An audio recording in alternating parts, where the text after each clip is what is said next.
दोस्तों बुजुर्गों, आज आपके सामने आने का मकसद है कि फिर एक बार मैं भिवंडी की आवाम का तहे दिल से शुक्रिया अदा करता हूँ कि जिन्होंने इतिहास रच दिया। इतिहास ऐसा रच दिया कि इलेक्शन कमीशन के पूरे फेलियर के बाद जिस तरह से कल इंतजामात थे पोलिंग बूथ पे, वो इतने कम थे कि ना पानी था, ना फैन था, ना ही कोई व्यवस्था थी, ना बुजुर्गों को बैठने की कोई जगह थी। इतनी सारी परेशानियों के बाद भी सुबह 7 बजे से ऐसी लाइन थी कि दोपहर तक 2 बजे तक आधे से ज्यादा वोटर्स ने वोट दे दिया था। बाद में जो 5 बजे सन्मान्य कपिल पाटिल जी जो केंद्र मंत्री हैं, उन्होंने जो आके तमाशा मुस्लिम इलाकों में किया वो सब हमने देखा, जिस पर अब एफआईआर भी हो चुकी है। मेरा मकसद आज आपके सामने आने का ये था कि कुछ खुशहाल बातें, अच्छी बातें आपको बताऊं। भिवंडी शहर में पिछले इलेक्शन से 22% ज्यादा वोट गिरा है, क्योंकि हमारे दोनों कंस्टिट्यूंसी भिवंडी ईस्ट और वेस्ट में काफी वोट बढ़ चुके हैं। पहले 2,65,000 वोट थे, तो आज 3,36,000 वोट है ईस्ट में। पहले वेस्ट में 2,69,000 थे, तो अब 3,04,000 है।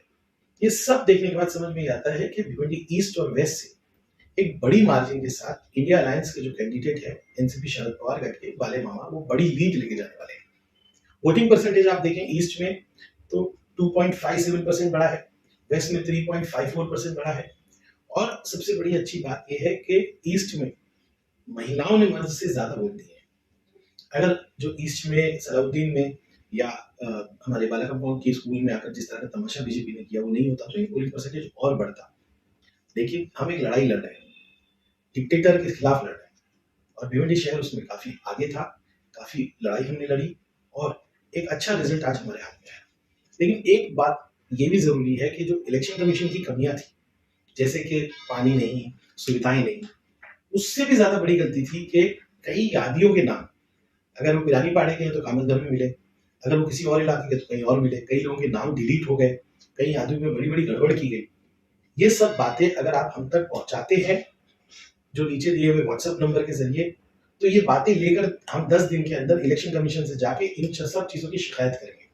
चाहे आप वोटर हो, आपका नाम डिलीट हो गया, चाहे आपका नाम कहीं से कहीं पहुंच गया, अगर आप जिम्मेदार आदमी हैं और आपको मालूम है कि एक ग्रुप के ही वोट कहीं और फेंक दिए गए, या आपको लगा कि इलेक्शन कमीशन की सुविधाएं कम थी, आपके इलाके में मंडप नहीं था, आपके यहाँ पानी नहीं था, फैन नहीं थे, तो ये सब बातें आप व्हाट्सएप के जरिए हमको पहुंचाएंगे।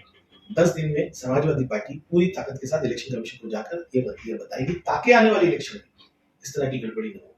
आवाम तक हम इसलिए पहुंच रहे हैं कि हमें ज्यादा से ज्यादा एविडेंस चाहिए, क्योंकि ये लड़ाई लीगल लड़ाई है।